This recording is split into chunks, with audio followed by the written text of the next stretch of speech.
Lisa Baer is director of the the University of Georgia Press.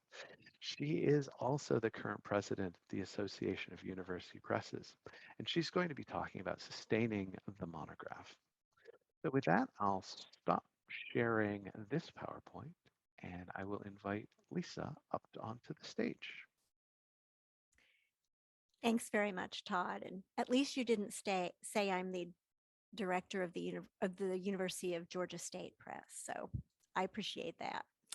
I'm going to share my screen, and I would also like to thank Jill and Todd and NISO for inviting me, and also my colleagues at the Association of University Presses for helping me prepare um, this talk today. So let's get going. Sustaining and reimagining the monograph. Recently, I was listening to an interview with Rich Barton, the founder of Expedia and Zillow, on how I built this with Guy Raz. During the interview, Raz asked Barton how he'd pitched the idea of Expedia to Bill Gates back in 1996. In response, Barton said, "We were encouraged to swing big." In this talk, I will explore the current state of monograph publishing, a space in which university presses continually play with a variety of partners. To that end, I'll touch on some new collaborations that position university presses to swing big, relatively speaking, in their efforts to both sustain and reimagine the monograph. This metaphor works for university presses because baseball is a team sport, and university presses are not only part of the same team, the Association of University Presses, they are also in league with humanists on campuses around the world, with the monograph being either the game ball or the playing field, depending on your perspective. A 2019 survey of some 5,000 scholars by Cambridge and Oxford University presses found that, quote, "the monograph remains a vital part of the scholarly ecosystem, especially in the humanities," end quote. But it's not ever been without, but it's not ever been about only the final product. Respondents said that the process of writing, of conducting research, of thinking it through, of creativity and intellectual freedom allowed them to develop interconnected, complex arguments that became new knowledge through delivery in long form texts. Survey respondents did feel, however, that, quote, "experimentation and evolution," end quote, especially regarding access and discoverability, were necessary for monographs to remain relevant and useful, which is why this conversation continues and why it continues to matter. Some background on the Association of University Presses is, to my mind, important for context on our ability to experiment with and evolve the publishing of monographs. AU Press's membership currently numbers 159, with 141 North American members and 18 outside North America. 100 of our members are supported at varying levels by universities and colleges. AU Press's members publish approximately 12,000 new titles annually. On average, net book sales account for over 60% of university presses' annual revenue, more than all other types of revenue and support combined, with ebook sales currently making up no more than 15% of annual net sales. Print is still preferred by university press customers. It is true. But ebooks, especially via aggregators and other delivery means, support our missions to make new knowledge available as broadly and equitably and usefully as possible. We make special efforts to keep prices reasonable. It is important to remember when thinking about capacity to innovate and experiment that a majority of our members, 67%, are Group 1 presses, small presses, with sales less than 1.5 million. These presses have staff sizes ranging from 3 people to 10 people. I've worked at several small and medium sized university presses over the course of 3 decades and find that the culture of the association encourages the sort of collaboration and innovation, a network of trust, evidenced in the new business models and partnerships that I'll review this morning. Project Muse and JSTOR are, of course, early examples of university presses coming together with outside funding to create innovative new nonprofit models for sharing scholarly content with academic libraries. 3 major book distributors operate out of or originated at the presses at Johns Hopkins, Chicago, and North Carolina. The AU Press's annual directory includes a member-provided subject area grid indicating acquisitions interests at all 159 members. University Press's institutional embeddedness means that we are close partners in the deep work of humanists on our campuses with librarians and researchers and instructors and students and beyond, with bookstores, scholarly associations, humanities and arts councils, museums, state historical societies, and many other groups invested in learning. At Georgia, as at many university presses, we also teach 10 to 12 undergraduate and graduate students the profession of scholarly publishing via paid internships each year. It's also worth mentioning that over 35 of our association members, including Georgia, report to their campus libraries, which affords an additional opportunity for partnership. University presses publish more than monographs, of course. Most also publish academic crossover titles, regional trade, essay collections, creative works, textbooks, journals, testing products, and digital content, including born digital monographs. Last year, 2 Group 1 university presses, the smallest, Ohio State University Press and West Virginia University Press, had finalists for the National Book Awards. This year, 2 of our largest private university presses, Princeton and Yale, do have finalists at the NBA. Just as our presses are many and varied, our publishing programs reflect our many and varied communities. University Press acquisitions editors extensively vet manuscripts with a very high degree of editorial intervention and curation, so that the resulting monographs are high quality resources for individual scholars and specialists and can also be used in classes, an extended role of the monograph in the humanities ecosystem that doesn't get nearly enough attention. And I quote here, evolving the monograph is about embracing our authors' own increasingly different visions for their work, says Doug Armato, the director at Minnesota, which could be open access ebook formats, media rich web based books, time sensitive, rapidly published shorter books, the hosting of related pedagogical materials, or editorially developing traditional monographs into crossover books with wider audiences. But it could also be, and usually is, continuing to support the deeply researched, meticulously referenced scholarly works that are the bedrock of knowledge in the humanities and social sciences. Following an uncertain end to fiscal year 20, fiscal year 21 was for many university presses the incredible year. As you all know, people began reading again, owing to the social isolation of pandemic life and working from home. Book sales bounced up, including for university presses. What I find remarkable about my own press's fiscal year 21 bestseller list is that it included evenly both front list and older titles, with backlist generating a healthy 72% of our overall sales.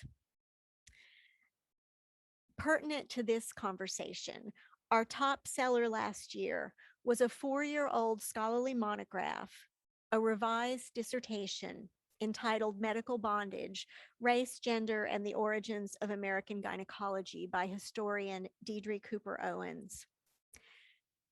Both the paperback and the ebook of Medical Bondage appeared in our top 10 bestsellers for the fiscal year. Two, this monograph has been available as an open access title through Knowledge Unlatched since 2017, and still we sold 6,000 copies of the paperback in fiscal year 21 alone. Georgia's sales were not unique during fiscal year 21. All university presses, especially those with strong scholarly lists in race, racism, social justice, African American history, and public health, had surprisingly good sales as citizens searched for trustworthy resources to help understand the dual threats of repeated racial violence and the coronavirus. In this way, our collective humanities work extended beyond the academy and into the public square for the common good. In spite of the incredible year, the challenges to sustain monograph publishing are many and varied and have been since the 1970s, when the end of federal subsidies for university libraries began the long slide in library monograph purchases, and in many ways brought us here today to this conversation. The new round of library budget cuts, owing to the fiscal crises of the pandemic year, may never be restored, illustrated, unfortunately, by recent news out of North Carolina.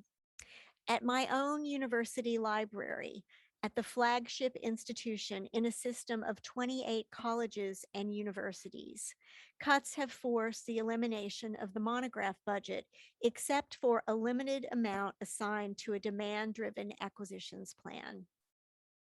We must also contend, we being the association, with an ongoing lack of institutional support for university presses when, for example, fewer than 130 university presses support more than 4,000 degree granting institutions in the United States and Canada, meaning that this vital infrastructure is directly supported by less than 3% of the institutions it benefits, as detailed so brilliantly by Charles Watkinson and Melissa Pitts in their must-read Inside Higher Ed article, Reimagining Humanities Infrastructure. We've also found that some humanities scholars, not to mention some university presses, remain hesitant to experiment with open access and other newer forms of publishing scholarship. Of course, the fun new kid on the block of challenges is the current supply chain disruption, featuring clogged ports, driver shortages, overbooked trains, a dwindling number of printers, and paper parts and labor scarcity. Even the print on demand vendors have been slowed down by demand. And Amazon, all publishers' largest customer, has been stockpiling inventory in advance of the fourth quarter. Finally, a specific roadblock to open access publishing lies in the many legacy book title management and content distribution systems that don't support basic required open access metadata.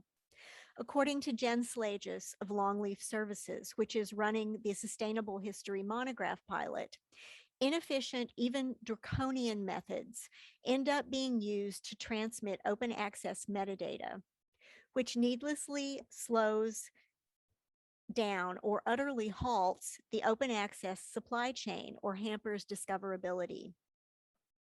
Publishers could use the help of NISO and other standards organizations to engage all of these reluctant partners and encourage them to invest in making the necessary systems changes to fully support open access content and standard OA metadata. Nevertheless, university presses persist in spite of outdated systems and the more recent challenges. In fact, 2020 provided an opportunity for university presses to demonstrate their commitment to the humanities infrastructure via bold acts of knowledge sharing and equity. Using their own platforms as well as those of aggregators, many university presses, including the University of Georgia Press, made their ebooks and journals free to read through the end of fiscal year 20, as instructors and students were learning from home and libraries were closed. Usage skyrocketed and sales went up as well. For 2020, ebook unit sales increased by 15.8% over 2019, and dollar sales increased by 12.7%. In the same time frame, AU Press's members reported over 167,000 titles in print, with 100,000 of those titles currently active with POD providers, and this represented close to a 15% increase over fiscal year 19's reported level. This is from the AU Press's annual operating statistics 2017 to 2020. Increasing access is a keen interest for AU presses, especially as our North American members follow the developments for our member presses in the UK and Europe around Plan S. A 2020 survey conducted by the Open Access Task Force of the AU presses, completed just before the March 2020 abrupt shutdown, revealed a significant amount of open access publishing already underway in our community. Approximately 2/3 of respondents indicated that they felt that open access was a priority for their campus library or library system, and around a third of respondents felt that open access was also a priority for university faculty and the administration of their institution or parent organization.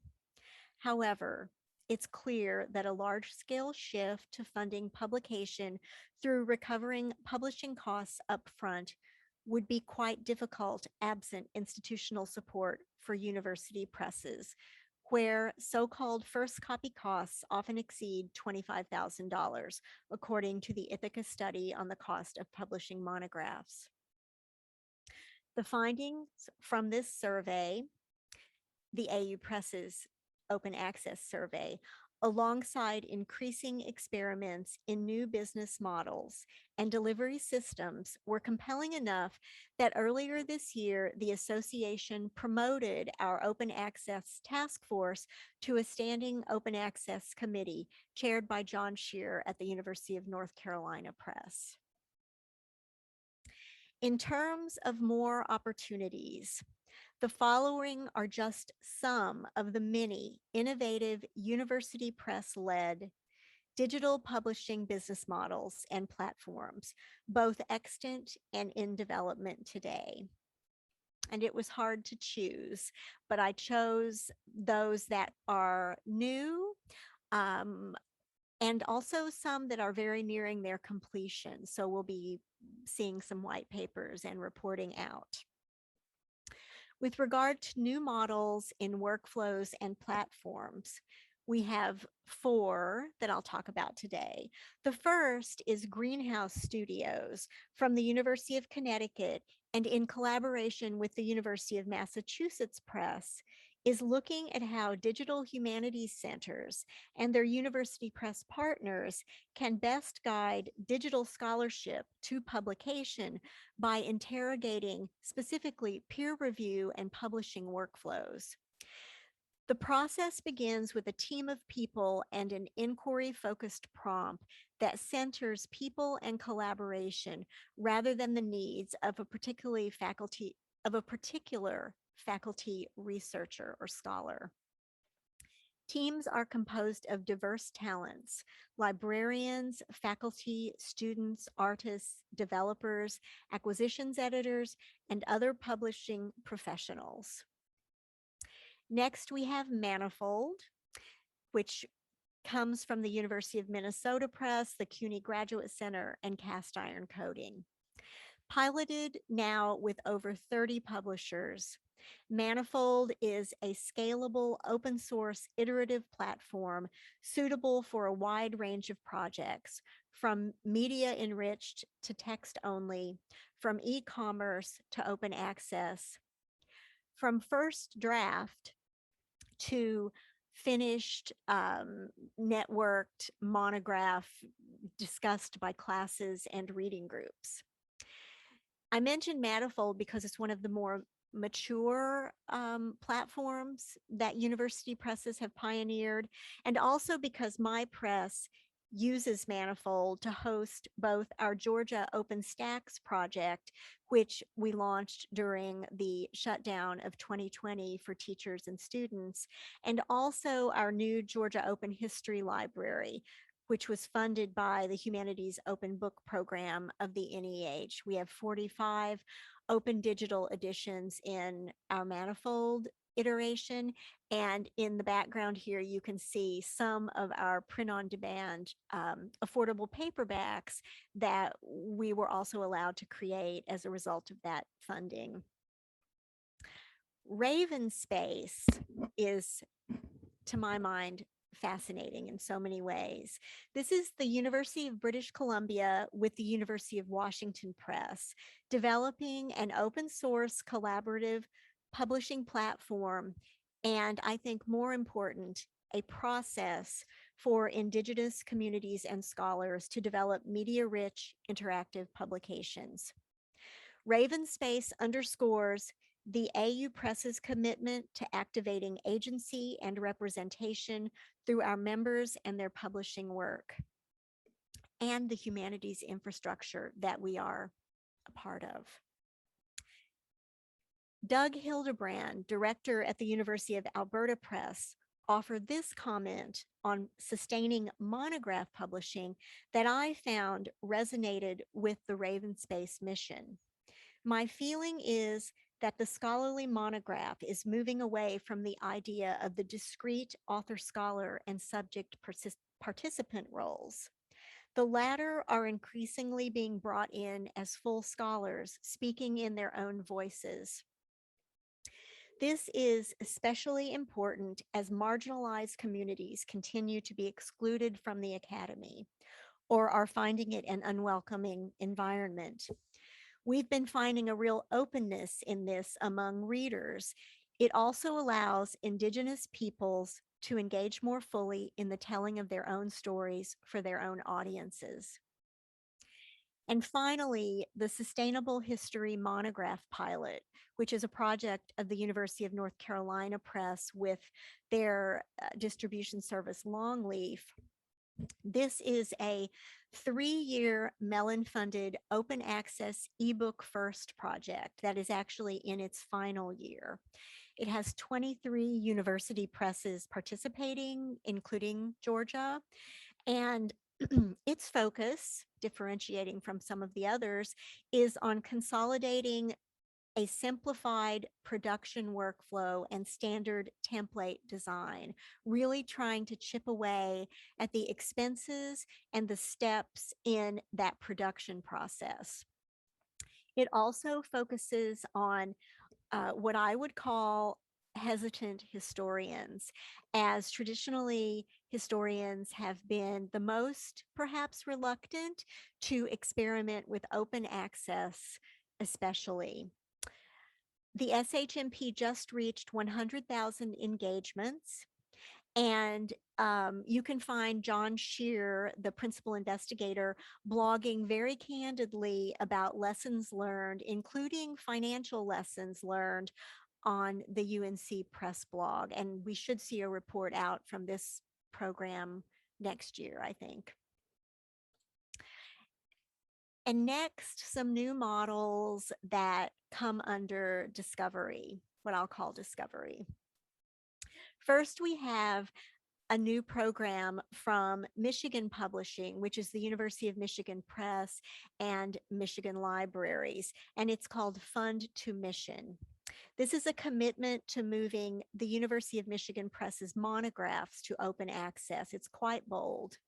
By securing stable funding from sources including libraries and the University of Michigan Provost. Again, a new financial model that doesn't rely upon author fees to fund the opening of the monograph, but rather institutional and collaborative funding. The participation fees take into account libraries' type, size, and collections budget. Fulcrum, which is the platform that Fund to Mission utilizes, also developed by Michigan Publishing, is an open source platform that links source materials to book length interpretations of them in an integrated way. So, envisioning the monograph as multimodal with things like GIS, film and video, and three-dimensional modeling. Another similar discovery program is called Direct to Open from the MIT Press, which is, the only, I think, fully STEAM press among the Association of University Presses, or certainly the largest. The MIT Press is basing Direct to Open on what they call the collective action model, which also involves libraries, um, provostial funding, a collective group. If successful, MIT Press will open 90 front list titles, scholarly monographs, in 2022, and participating libraries will receive access, a term access to their backlist and archives. Their pledging period is open now through the end of November, and this project has been funded in part by the Arcadia Fund. Next, we have a project from one of our UK presses, Liverpool University Press, along with, I'm not sure if it's COPIM or COPIM, but they've launched Opening the Future, which offers libraries subscription membership access to a choice of 2 modern language backlist series. And in return, the press will use those library subscription fees to produce new open access monographs, freely accessible to all, paying it forward. Finally, TOME, which is Toward an Open Monograph Ecosystem, is in its 5th year as a pilot organized by the ARL, the AAU, and the Association of University Presses. TOME, as most of you know, organizes the institutional funding of open monographs. It involves 60 university presses acting as publishers, 20 institutions, offering $15,000 grants. And if you'd like to know more about how TOME, where TOME is right now and what the future looks like, the stakeholders meeting is next week on October 28th and is open to the public. So I encourage you to attend. I'm going to break the rule of PowerPoint and read my final slide because I've just shared so much information that I felt it would be trite to try to wrap it up in my own words. So I'm going to borrow more of Melissa and Charles' brilliance from their Inside Higher Ed piece, which I urge you all to go and read. University presses function as a network of innovative laboratories for scholars. They also increasingly incubate sophisticated interinstitutional collaborations, purpose-building platforms, and practices responsive to the changing needs of scholars and to knowledge itself. I hope you've enjoyed this quite expansive bit of information. I thank you. And if you have any questions, please let me know.